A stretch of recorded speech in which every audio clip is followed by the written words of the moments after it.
Islamic Knowledge Urdu 2.0 हज़रत नूह अलैहिस्सलाम की कहानी इस्लाम के पवित्र ऐतिहासिक किस्सों में से एक है। यह कहानी कुरान में विस्तार से बताई गई है और इसका जिक्र बाइबल में भी मिलता है। हज़रत नूह को इस्लाम में पैगंबर माना जाता है, जिन्हें अल्लाह ने उनकी कौम को सही राह दिखाने के लिए भेजा था। हज़रत नूह का वाक़या। हज़रत नूह को अल्लाह ने एक पैगंबर बनाकर उनकी कौम की हिदायत के लिए भेजा था। उस ज़माने में लोग बहुत ज़्यादा बुरे कामों में पड़ गए थे और अल्लाह से दूर हो गए थे।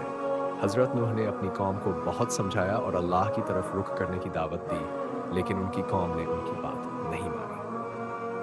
कश्ती बनाने का हुक्म। जब हज़रत नूह की बार-बार सही रास्ते पर लाने की कोशिशों के बावजूद लोग नहीं सुधरे, तो अल्लाह ने हज़रत नूह को एक कश्ती बनाने का हुक्म दिया।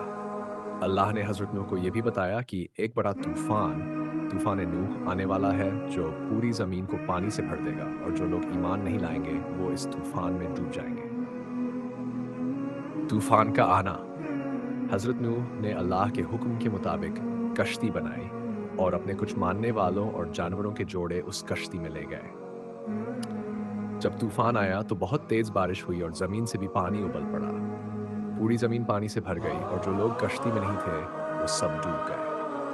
तूफ़ान के बाद कश्ती एक पहाड़ी पर आकर रुक गई। इसके बाद पानी धीरे-धीरे उतर गया और ज़मीन फिर से सूख गई।